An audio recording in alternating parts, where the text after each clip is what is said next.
बैलगाडा शर्यतीवरील बंदी उठवण्यासाठी विधान भवन परिसरात बैलगाडासह आंदोलन करण्यात आलं। आमदार महेश लांडगे विधान भवन परिसरात बैलगाडी घेऊन आले। बैलगाड्यावर बसूनच त्यांनी विधान भवन परिसरात प्रवेश केला आणि बैलगाडा शर्यतीवरील बंदी तात्काळ उठवावी अशी मागणी केली।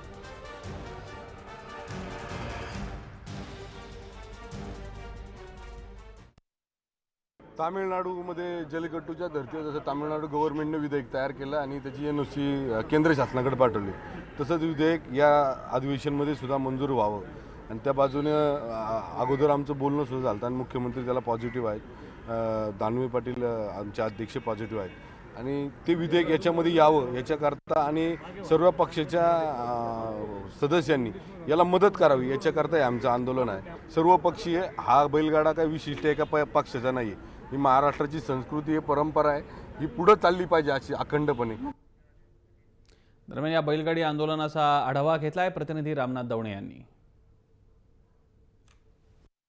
राज्यातील बैलगाडा शर्यतीची बंदी उठवावी अशी मागणी करत आज जे आहेत बैलगाडा समितीकडनं जे आहेत एक आंदोलन करण्यात आलं आहे। बैलगाडीवरती चक्क या ठिकाणी मनोरा आमदार निवास ते भाजपा कार्यालय ज्या ठिकाणी मुख्यमंत्री बैठकीसाठी बसलेले आहेत, या ठिकाणी जे आहेत हे आंदोलन जे आहे ते करण्यात आलं। आपण पाहू शकता बैलगाडी जी आहे ती बैलगाडी सजवण्यात आलेली आहे, जे बैल या ठिकाणी शर्यतीमध्ये वापरले जातात।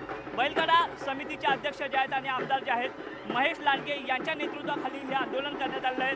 विधिमंडळ अधिवेशनाचा आज पहिला दिवस होता आणि या अधिवेशनामध्ये जे आहेत कुठे ना कुठेतरी नवं या ठिकाणी प्रस्ताव आणला जावा आणि हा प्रस्ताव जो आहे हा तामिळनाडू सरकारप्रमाणेच मंजूर केला जावा अशी मागणी करत जे आहेत हे आंदोलन आज सुरू करण्यात आलं आहे। या आंदोलनानंतर मुख्यमंत्री या संपूर्ण प्रकरणाची कशी दखल घेतात आणि या अधिवेशनामध्ये जो प्रस्ताव आहे तो पारित होतो का, मंजूर होतो का, याकडे सगळ्यांचं लक्ष असणार आहे।